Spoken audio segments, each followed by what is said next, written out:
when I first began teaching and I was making my students learn about agriculture, they thought I was crazy. Why on earth would you want to know anything about agriculture just because you're talking about food?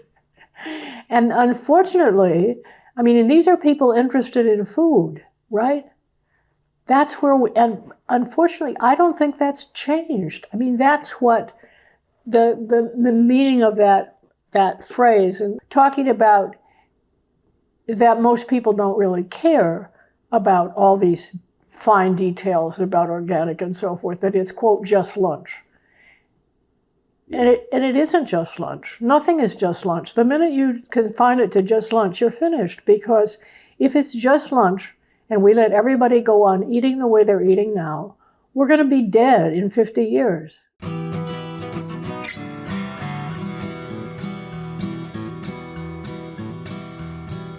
Welcome to the Real Organic Podcast. I'm Linley Dixon, co-director of the Real Organic Project. We're a grassroots, farmer-led movement with an add-on organic label distinguishing food grown in healthy soil and animals raised on pasture without synthetic fertilizers or toxic chemicals. You just heard from our friend Joan Gussow. She's the beloved professor and creator of the Nutritional Ecology course at Teachers College, Columbia. She's a powerful influence on many of the food systems thinkers, journalists, and activists working today. This is a very special episode featuring many voices who all came together to celebrate the life and work of Joan, who passed away last spring. As you'll hear from those who are close to her, including Michael Pollan, Barbara Kingsolver, Alice Waters, and Dan Barber, Joan may not be a household name quite yet, but her impact on our understanding of food and nutrition and its relationship to farming practices continues to grow. Joan was a big fan of the Real Organic Project, herself never afraid to speak truth to power. One quick note is that if you're listening to this and not watching on YouTube, where there are subtitles and titles of the people who are speaking, you'll hear from a few folks who don't get a proper introduction, including Congresswoman Shelley Pingree, nutritionist Marion Nessel, farmer Elliot Coleman, and right off the bat, author Michael Pollan. We hope you enjoy.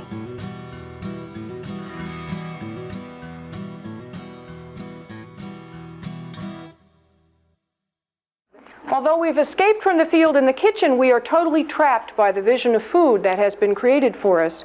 We have no control over its production. We have no control over what's available in the marketplace. We've learned to obsess over the consumption of food, and the food chain in the meanwhile, in my view, is really going to hell. I am trying to interest my colleagues in nutrition in paying attention to agriculture. And I would urge you to get your colleagues in agriculture to pay attention to consumers.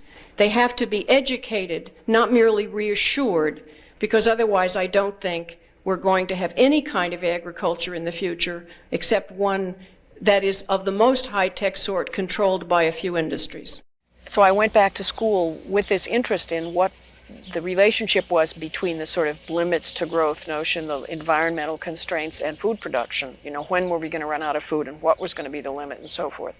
And so most of my work has been around those issues of looking at all the factors that affect the stability and the long-term viability of the food system. Many years ago, a writer who was interviewing me for a story on obesity came to visit me in my garden on the west bank of the Hudson River. She brought with her a box of Snackwells. Remember those fatless cookies that were the answer to obesity some years ago? Less than a decade, actually. And the writer had me try a Snackwell. I remember two things. I remember that it tasted something like artificial chocolate cotton. And I remember that shortly after I ate the first one, I thought I might have another one. To kill the taste. It was like there was this funny taste, and I thought that would help. I was born in 1928. There were 800 items in the supermarket. 800. There are now, 60,000, 50,000? God didn't make that many new foods in the interim, you know? I want to talk to you about the significance of Joan Gussow's work. When did you first encounter Joan? Oh, God, it must have been in the late 80s. I think I met her at a Kellogg Foundation conference. at CIA, Culinary Institute in New York. Yeah. And I remember at the time, I knew of her by reputation, and I'd heard about her. I thought she was a pretty formidable figure, and a feisty one too. And but what I remember is I was writing about genetically modified crops for the New York Times, and I was writing mostly about Monsanto, and she had stiffened my spine in various ways. We had a conversation about it, and she warned me that I'd get a lot of shit from them, from Monsanto and other people, writing about GMOs. But it was really important what I was doing, and I was young. I was very new. It was one of my first pieces on the food system. I think it was even before I wrote about organics, and so I found that it was one of those pep talks that is very helpful when you're delving into a controversial topic.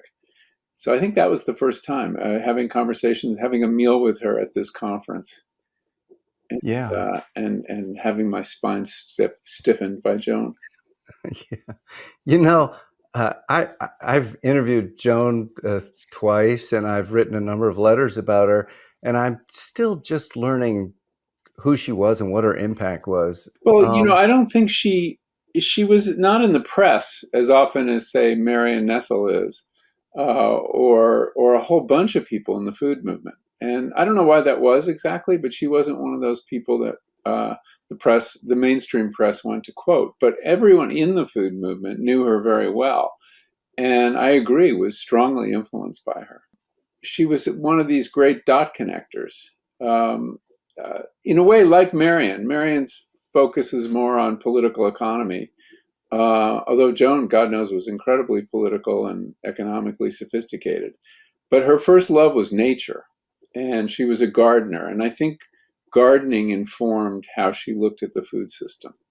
Gardening is is a kind of a microcosm of the food system, and she really had her hands and her feet in the garden all the time, literally and metaphorically and Yeah. philosophically. Yeah. One of the things that it seems that she was fairly unique is in the world of people who would have described themselves as nutritionists. And I know that Joan eventually stopped describing herself as a nutritionist. She felt that that world was failing. But in that world, she's one more than anybody I know who connects nutrition to how the food was grown. Mm. Oh yeah, and the importance of soil and the quality of food. She saw all these things as connected, that you couldn't separate or really draw firm lines. What she rejected about nutrition was the scientific overconfidence, I think. She understood the limitations.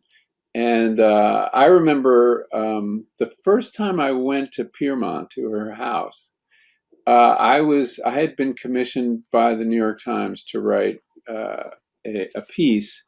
After Omnivore's Dilemma came out, they came to me and said, the question readers all have is like, what should we eat for if we care about our health? And so I was writing a piece that would become In Defense of Food, the book In Defense of Food. And I went to her for advice on, Joan, what should we eat? And her advice, she was able to reduce it to 2 words: eat food. And I was like, huh? Eat food? What do you mean? And but in the end, that's what I said. And I elaborated a little bit.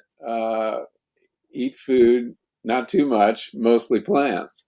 But that basic, it was kind of like it blew the top of my head off.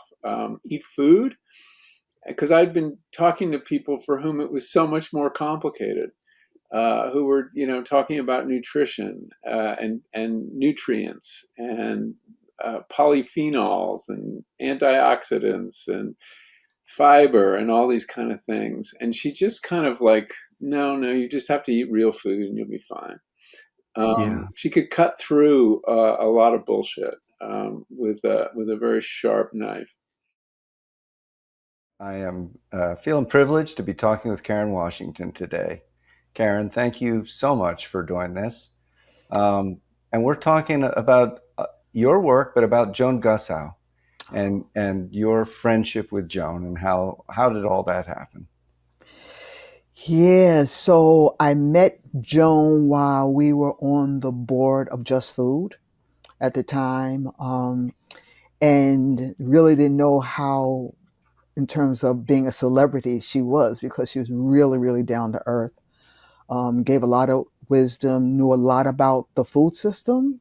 I was just a neophyte at the time, and just hearing her sort of navigate what was happening in real time around the food system, I was intrigued. They've actually talked about in her own backyard how she was growing food and how her relationship to land and food was so important to her. And, as I started my journey in the food world, I would talk to her about, some advice. And one day she said, Karen, I want you to come and visit me. But I don't want you to come alone. I want you to come and bring your community gardeners. Because at that time I was telling her, how community gardening was, and especially in low income neighborhoods and neighborhoods of color, and people don't get a chance to go outside their comfort zone. And so she said, Karen, I want you and your gardeners to come for lunch. And most of my gardeners did not speak English at all. They mostly spoke Spanish. But I was able to convey to them that we were going on a trip to visit a friend. And she was, incredibly nice. She was just so warm. She made everyone feel so comfortable. We left with so much joy and so much love. And right then and there, I knew she was going to be a friend for life. And you know what hurts too, Dave, is that when I had heard that, she was doing well, I had went to a lot of her friends. In particular, I said, like, to Mark Bittman, I said, you know what, let's all get together and surprise Joan. And I think it's one of her birthdays, and celebrate, because, you never know what's going to happen. And I regret that didn't happen. I really regret that didn't happen. And, something like that, you gotta live with that. But I do cherish the fact that, I knew her. I called her my friend. She called me her friend, and the loss was felt. The loss was felt among so many people that she touched. She will Yeah. be greatly missed. And so what I got to do is to make sure that I stand up and I'm direct, and I carry on that fire that she had. As the elders die, the next generation becomes the elders. That's right. And with all the Yeah, opportunities and responsibilities. true. Yeah. Yes, She stayed a long time. she did. She did. But she had work to do. She And then did. when her work was done, it was like, okay, I've done the best I could do. Yeah. And I left an imprint on a lot of people to carry on the work. So we take a little bit from what she gave us and go with it. I'm pretty sure her students, the people that she met, she's given a little bit of herself in all of us. And the bottom line is to stand up and fight for truth. She did not harbor fools, and she did not put up with delusion or putting lipstick on any pig. She was really very some people would say blunt. That was just her wiring and her personality. She was very straightforward, and I loved that about her in a culture that really so often deals in evasion. With people you don't really know where you stand. You just knew where you stood with Joan. She said what she thought was true, regardless of how it was going to land. So, I just always think about that, and that was inspiring to me to be more like that, to be more direct. I mean, I was raised Southern. I'm always going to be sweet, but she was instructive to me in how to be honest with people, and to be, to be a truth teller. It's something that our culture needs. I'm very pleased to be talking with Barbara Kingsolver today. It's an honor to be talking to you. I just listened to Animal Vegetable Miracle, which had your voice reading the part, and I really appreciated that. You did a great job. Thank you. And my daughter and my husband read their part. And your daughter and your husband, and I loved them being in it too. Seriously. Yeah, it was a family project, and we went into the studio as a family. I always record my own audiobooks, so I thought they should do the same. Even my novels, I do myself. I like going into the studio, but this is I wanted to do this because I'm really sad I didn't get to say goodbye properly to Joan. The last time I was with her, we didn't know it was the last time we would be together. And, of course, I talked with her after that by phone, but I didn't get to really say goodbye. So thank you for inviting me to do this for her. It feels, and I couldn't go to a memorial because I live a long way away. So for me, this is some closure that I appreciate. Yeah, absolutely. I did go to the memorial down at Columbia, and it was beautiful. And there were all these women who had studied with Joan in the room. And some were my age, which is 20 years younger than Joan, and some were 20 years old. So it was wonderful. Yeah. So how did you get to know Joan? How did that happen? I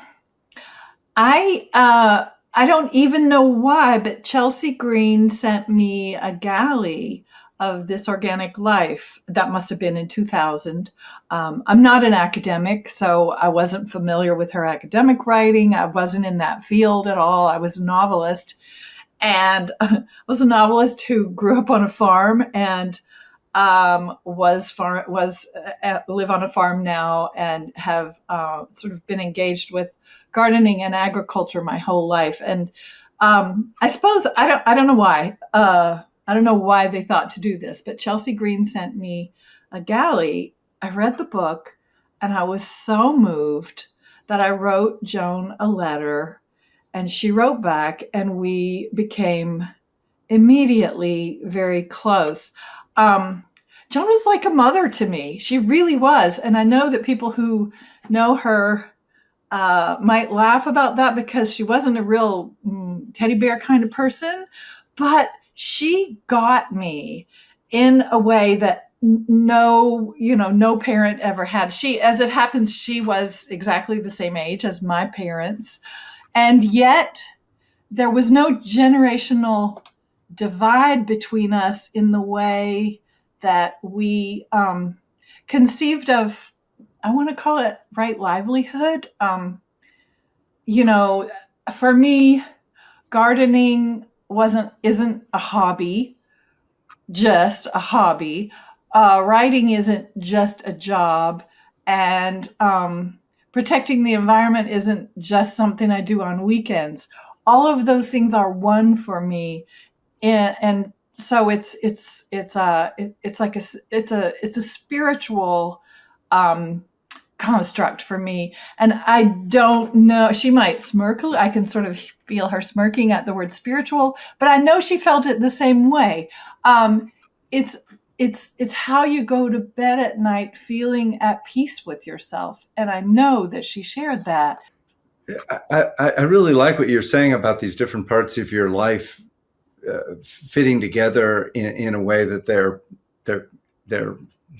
almost of equal importance in different ways. And integrated. I mean, they're not separate is the thing. Work and life and, farm work, food work, literary work, environmental work. They're all the same. And the fact that she made that her life is something that I admire immensely. I've been so involved in Congress on this sort of food as medicine idea, and getting more of my colleagues, to be involved in that and to understand how fundamental how you grow things is to the nutritional quality of it. Those are things she was talking about. But also, tying people to this idea that you can work on policy, nutrition policy, ag policy, but, having your own garden, knowing exactly how plants grow, growing some of your own food is not only just fulfilling, but also an important connection to make. And she did that with so many of her students, and that's always been a big part of my life and a real benefit to me to have been, a gardener and a farmer and also a policymaker, and understanding that you need to know a little bit about both. And she was a great model for that. Yeah. I found the testimony from her hearing before the Senate on the nutritional content and advertising for breakfast cereals. Right. Well, I can remember on the Ag Committee several years ago being in a nutrition hearing and fighting with my Republican colleague about why we should be more careful about how we advertise certain products to kids, and realizing, that this goes back to 1972, and just looking at some of her testimony and how clear-eyed she was. In 1977, to be exact, I was asked by the environmental organization Friends of the Earth to write a sort of manifesto about food, nutrition, and agriculture as a chapter for a book which was going to be called Progress as if Survival Mattered. We were already worrying about it, except we never did anything about it, right? This volume was to be placed on the desk of every incoming representative and senator on the first day of the next legislative session in the really naive hope that it might cause thinking in Congress. It was, of course, a completely unrealistic assignment, so I accepted it. My conclusion, the present global food system was environmentally unsustainable, and around the world humans were destroying, mostly unknowingly, the basis of their own survival. Joan Gussow, in her work, always talked about was to connect the agricultural system to the health and nutrition system as part of one unit. That's food systems thinking. And people who were concerned about food systems thinking argue, as I would, that you can't talk about the nutritional status of people without understanding how the food is produced. And the production system is designed for profit. It was never designed for public health. And I think we need an agricultural system that has as its fundamental purpose improving the health of people. Well, I have behind me here, if it's where it should be, the feeding web. This is a book she put out a long time ago. And the subtitles is Issues in Nutritional Ecology. And that's basically what she was talking about. The stuff in here is so good. Long before anybody from academia was willing to say nice things about organic as a method of agriculture, not just organic food, but Joan was saying it.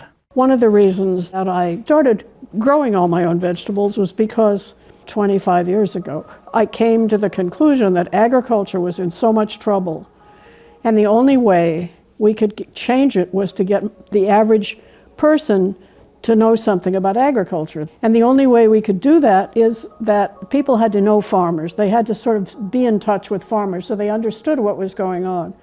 And I thought the only way they can be in touch with farmers if farmers are fairly close to where they are.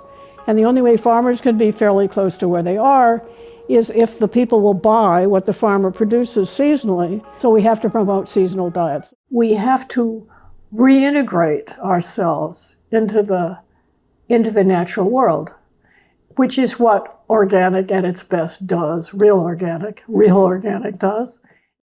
The real connection came around organic. She was so obsessed about that. And I didn't really know deeply what that meant. I'm not a farmer, and I learned from her how important that was.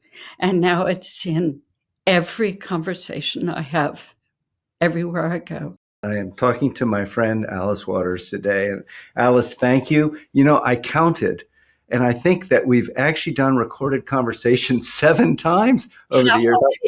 I was amazed. I was like, oh my goodness, because there was the time that you came into our symposium and we had it live there, and we've done different interviews. So you kind of encountered Joan primarily through speaking at things together, or you were going to hear her speak? Tell me about that. both hearing her speak, but also hearing all my mentors speak about her. And I did go to see her when she had her garden in New York State. Famously, Joan said that her course, her educational course, Nutritional Ecology, was about everything that happens before the swallow. And, isn't that great? That's and this is by somebody who is a nutritionist, the head of nutrition department at Teachers College at Columbia. And it was very radical at the time for Joan to start saying, we need to study about everything that happens before you swallow the food. And this was a course on nutrition, but it was so much bigger than that. You are a very notorious chef for your work was about also talking about what happened before the swallow as well as what happened after the swallow. Right? So you said, well, this is going to be a delicious revolution. So it's going to taste good when you swallow, and it's going to be good for you. But tell me about your concern about what happens before the swallow. Well, that's the most important thing from my point of view, is where does the food come from? How was it grown? How was it taken care of? And how far did it travel to get to where you're putting it on the table? And I discovered so much about the disrespect for farmers who were taking care of the land. And, Joan was the first person who validated for me the word organic. I'm happy to be talking with Pam Koch today. Pam, hello. So you have basically picked up the mantle, Joan's mantle at Columbia, teaching this amazing course or courses that she developed. And I loved the story of the first time that she started Nutritional Ecology, which I think was her truly famous course. And her husband said to her, Joan, you don't know enough to teach that. And she said, I know I don't, but nobody else does either. So I have to do it. She said she was trying to figure out how to put all of these pieces of the food system together because no one had taught it. And she started out by clipping articles that she thought in one way or another related to the food system and filing them and trying to figure out what seemed to go together and what made sense. And she always talked about that. And it wasn't until we were cleaning out her house that I actually found one of those, marble boxes that are little file boxes that she had that. And it's all of these articles from the 1970s that I think was her original trying to put together the pieces of this course. Joan, somewhere towards the end of her career, said that she no longer identified herself as a nutritionist. I assume you heard that. Yes. What do you think that she meant by that? Why did she say that? It's really ironic. If we had said, okay, we want our food supply to have the foods that we now know from nutrition science nourish us, we would have a different food supply. So I think why Joan thought that she didn't see that anymore is she started to see we don't need any more reductionistic nutrition research. What we need is to understand how people think about food and what makes it possible for people to change their eating behaviors almost despite the challenging food supply. And that's the area that I do research in, and it gets a lot less research attention and dollars. And so I think that's why she didn't see herself as a nutritionist anymore, because that's where the field was going. You said something about our understanding of what nutritious food is changing, and we used to just look at a list of vitamins and say, does it have these vitamins? Right.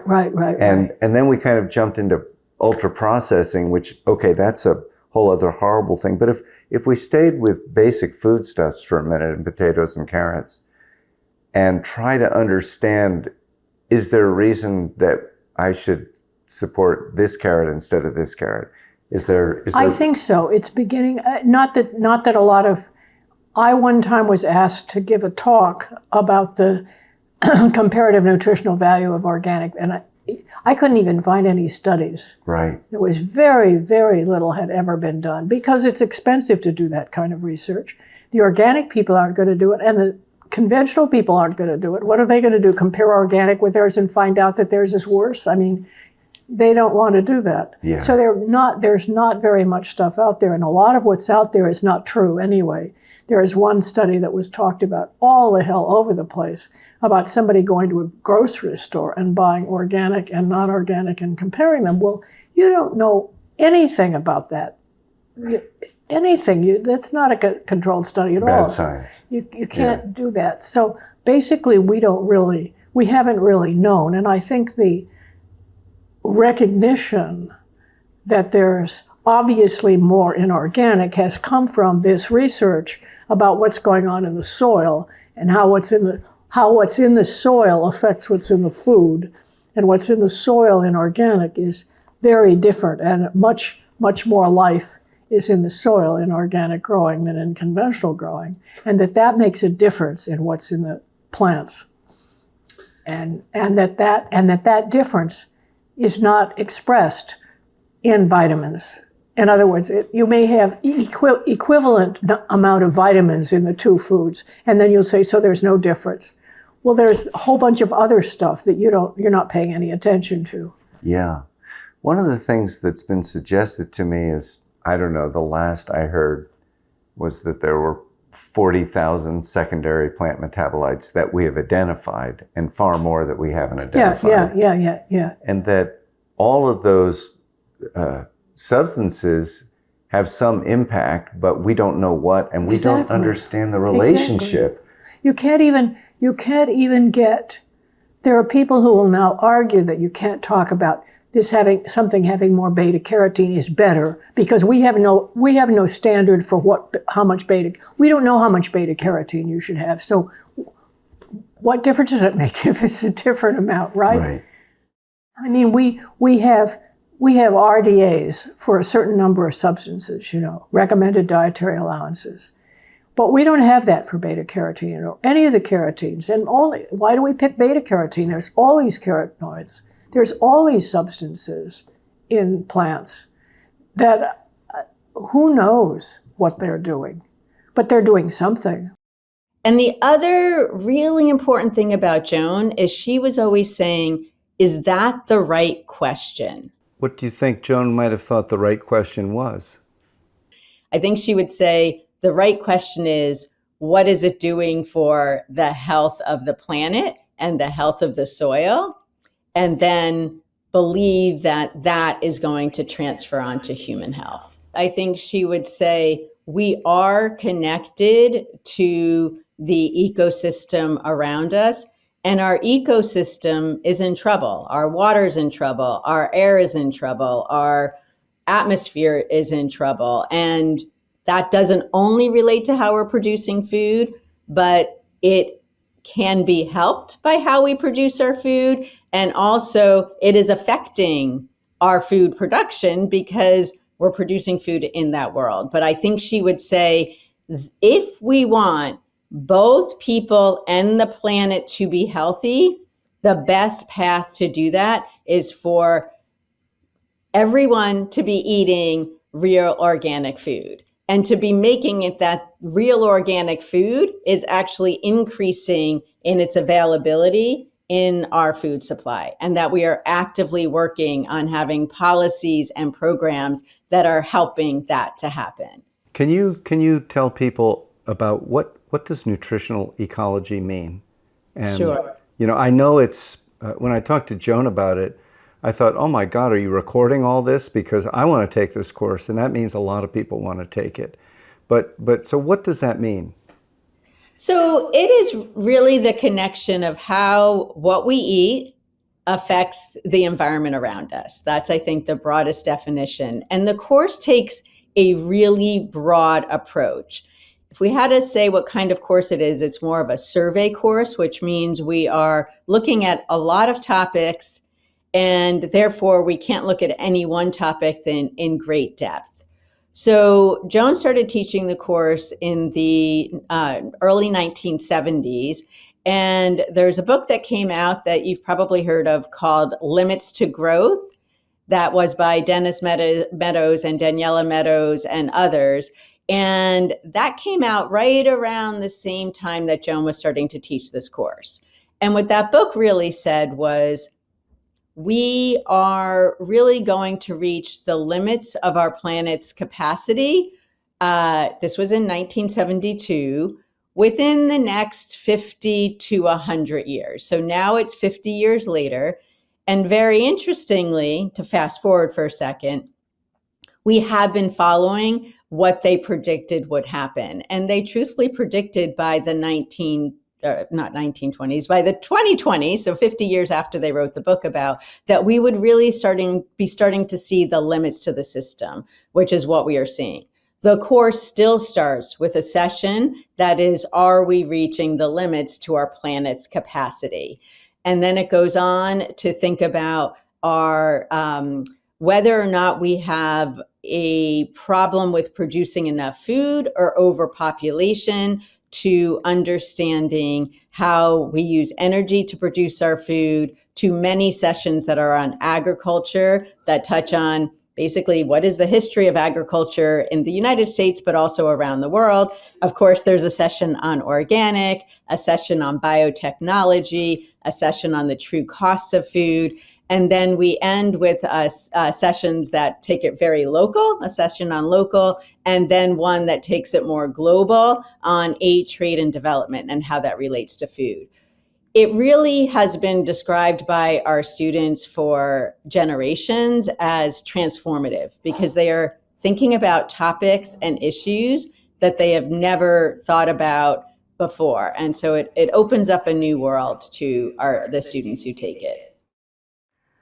So the course was pretty life-changing, I would say. I remember when I first started my career out of college, I was doing something very different.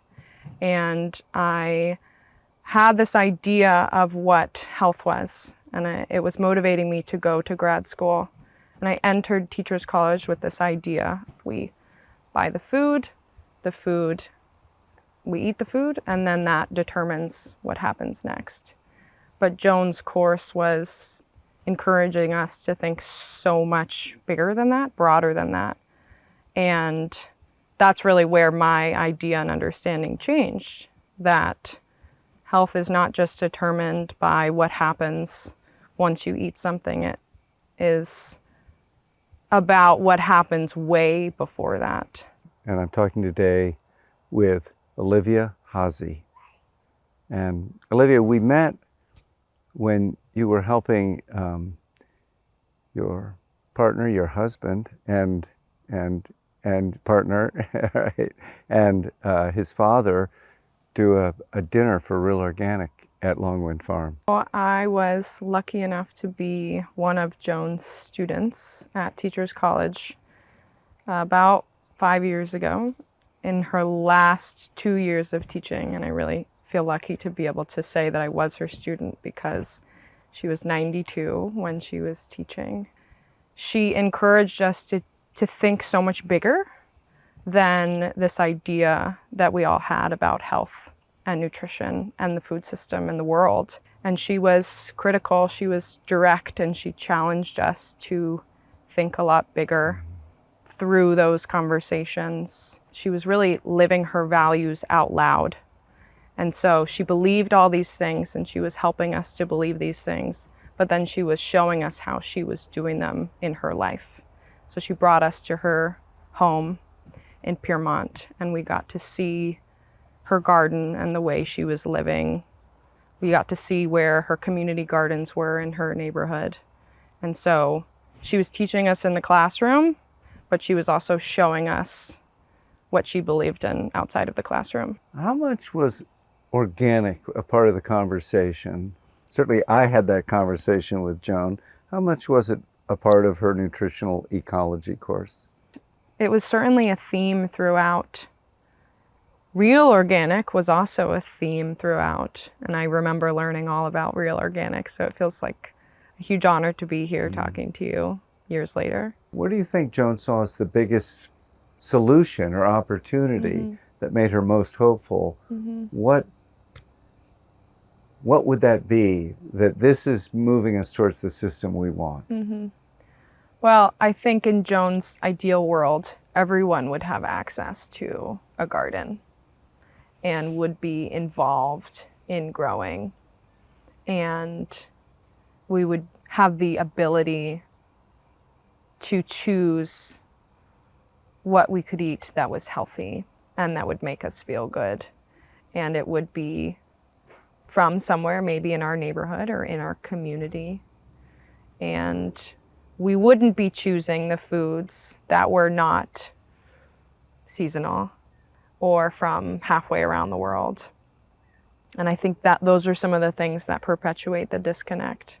So I think one of the biggest solutions would be to have more access to healthy food. Somebody came up to me last night and said, "You don't remember me, do you?" She said, "But you changed my whole life."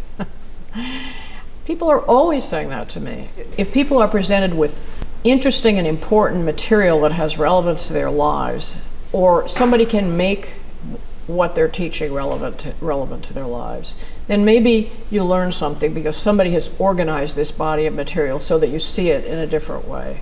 I mean, in a certain sense, the food industry had bought the profession. Well, I worry a lot about all the toxins we're throwing into the environment. And I don't know how long we believe that we can poison the earth without poisoning ourselves. We're really in a terrible mess. I think people are deeply upset when they're finally brought to realize that it's what they're feeding their kids that's doing it to them, that I think people are getting more and more upset and want something better.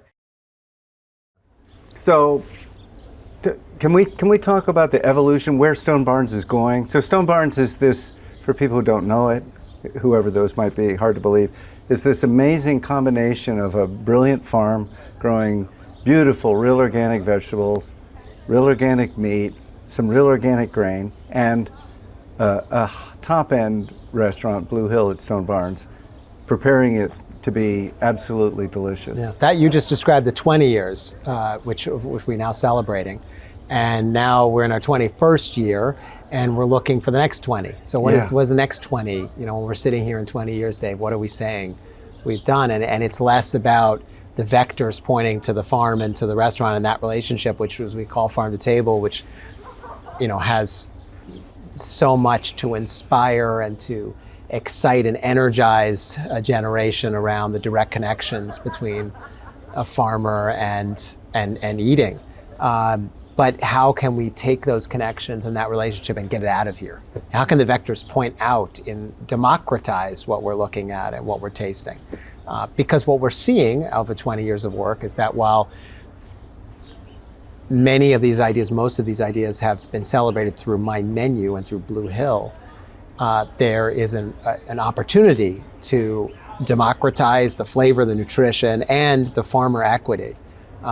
You know, what does the farmer need to grow in the field in a particular rotation, a particular variety, particularly family of vegetable, a particular animal, as part of a rotation for a really healthy ecosystem. And what we are seeing is these ideas that are incubated in a very privileged environment. Let's call it what it is, Dave. This is very privileged. Yes. But we are finding that these ideas have legs. Buckwheat is not a privileged crop. Buckwheat is actually a poor soil crop. And buckwheat is a magical rotation crop. That's not of the purview of the white tablecloth restaurant charging $450 a person every night, which is what we do. But in fact, is really a miracle and should be in nearly every region around us anyway, in this environment. And I think that's the goal of the next 20 years for our work together. It's not to have the vectors point at me or Blue Hill.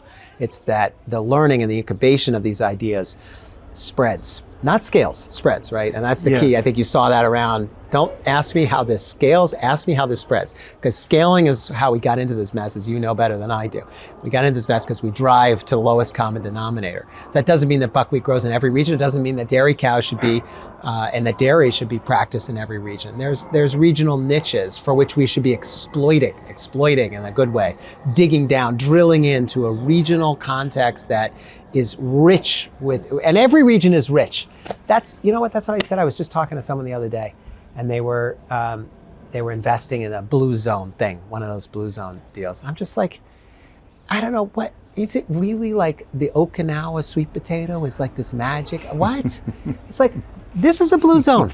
It's a blue zone. Right here is a blue zone. We just haven't mined for it yet. We don't have the history, we don't have the community, and we don't have the ecological intelligence, as Wes Jackson might say, to exploit it for richness. And that just seems like an opportunity waiting to happen. And that's what we're doing here. We're trying to take the niche and create a blue zone, because we know we have it.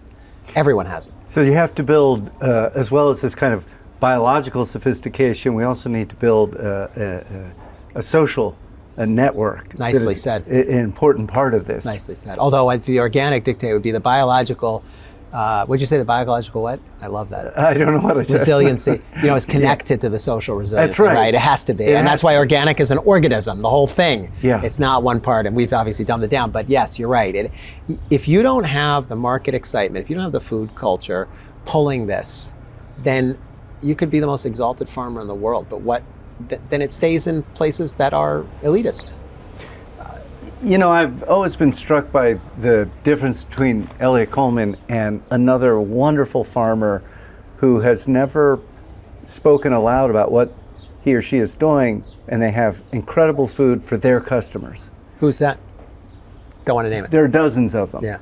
But Elliot was unusual in that he also has incredible food. Anyone who's lucky enough to be a customer and go and eat. And he wrote food. a book too. He wrote several books. Yeah, but he wrote one book with it. Coming. Right, I know. I'm writing the introduction for it right now. I'm trying to think of how to frame it. But I think he was able to articulate his ideas in a way that people could understand. In the book and in many speaking engagements, Sure. many articles. My point is, Elliot he had the skill set, the ability, the temperament to be public about it. And so what he did became a model for many people. Yes. And I've run into them all over the place. Well, you're running into them here. Elliot's book changed my life. And I'm a chef because of Elliot. That's so right. That's right. You're right. And so we owe the people who are able to do that, we don't need to worship them. We need to appreciate that they did that and thank them. Say thank you for being so loud about this. Yes.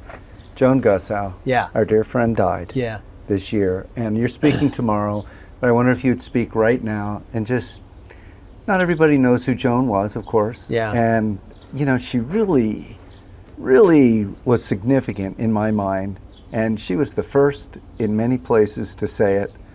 I think it was Michael Pollan actually who said, every time I think I came up with a pretty good idea, Joan said it first. Joan had already said it. Yeah. And I couldn't say that more strongly. For me personally, what you just saw today, and I'm going to say for those who didn't understand where you were a part of chefs and farmers showing and tasting the outside world, the experiments that we're doing that furthers the environmental enrichment of this place, and the farmer's pocketbook by giving an economy, and the cooks by getting excited around an idea that's important to farmers and create a food culture around it for healthfulness. So I think, as you saw, almost every table had nutrition analysis of what we were doing. We're bringing in a lot of scientists to get that. Stefan Van Viet, one of them, but we want to prove that what we're tasting is at the highest level, but also the nutrition follows. And Dave, it has been the through line, always consistent, same.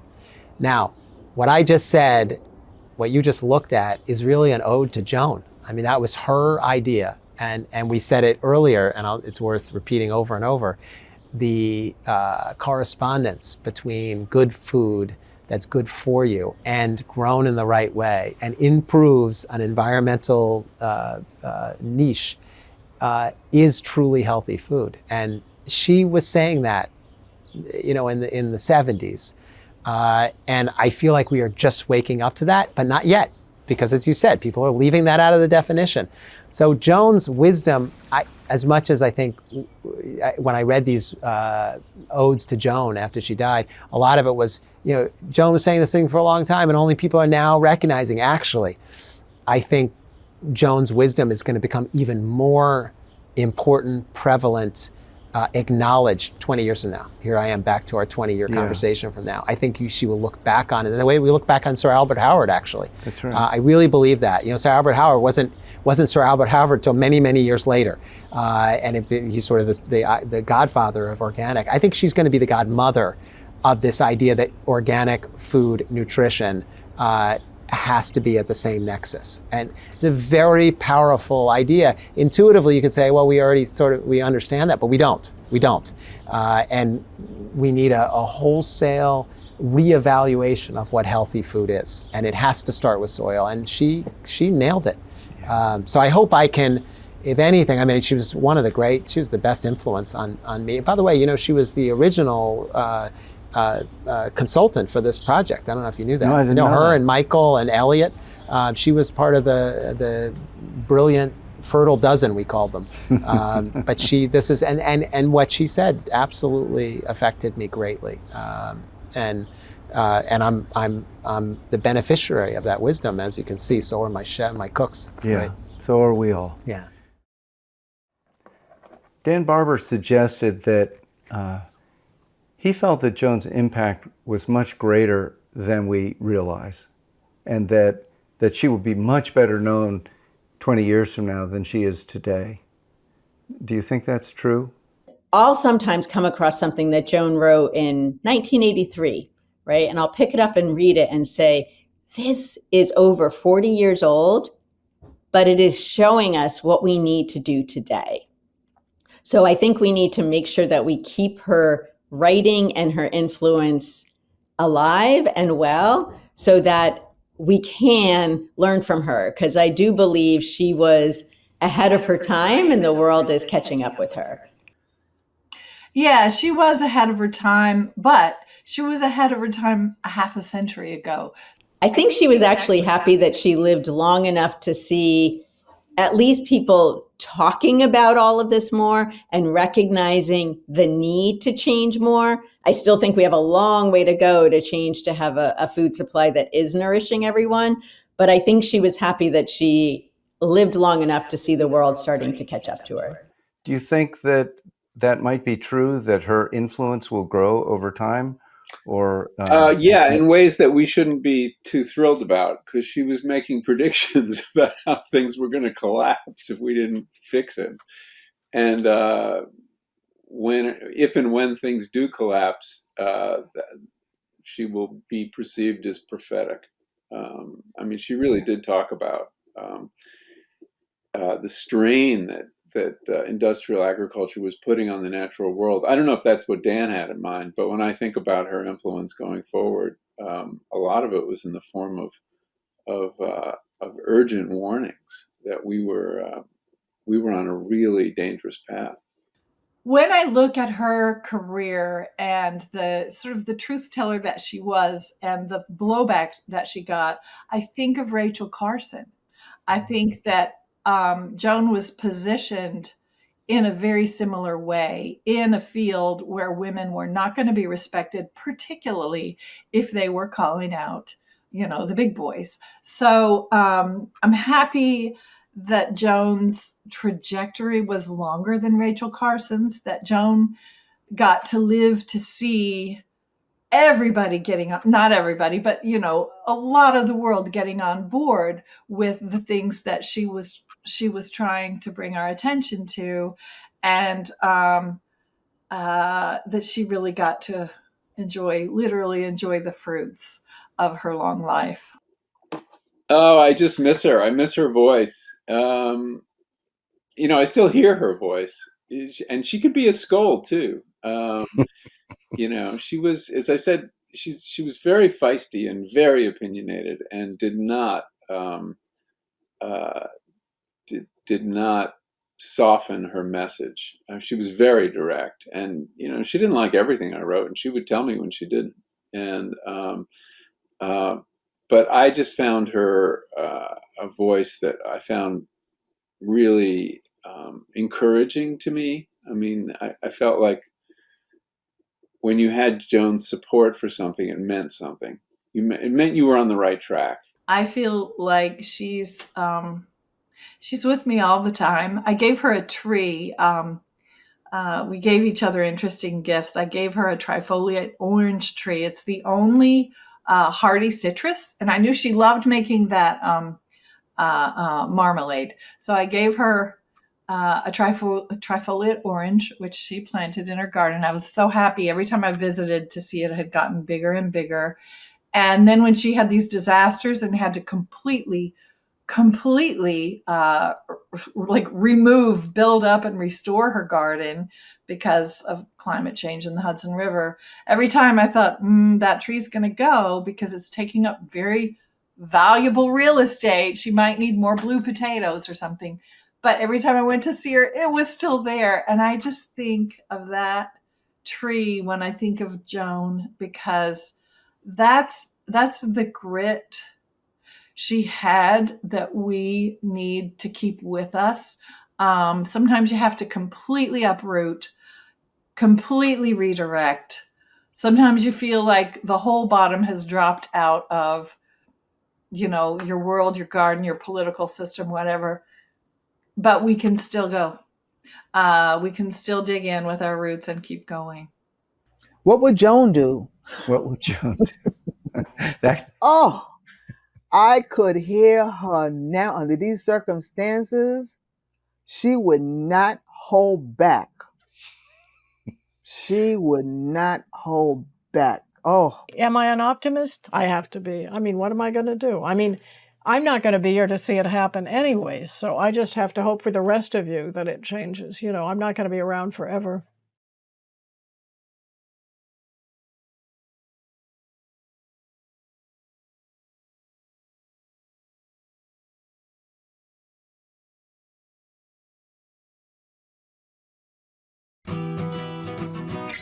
Thank you for listening to the Real Organic Podcast. If you have a spare minute today, the single most effective way you can help us grow this movement and others to find this podcast is by leaving us a rating and a review wherever you listen to our podcast. You can find a video version of this interview on our website or on our YouTube channel, and you can join us every Sunday for a new episode featuring voices from the organic movement. And if you haven't already, please sign up for our weekly newsletter at realorganicproject.org/email. See you next time.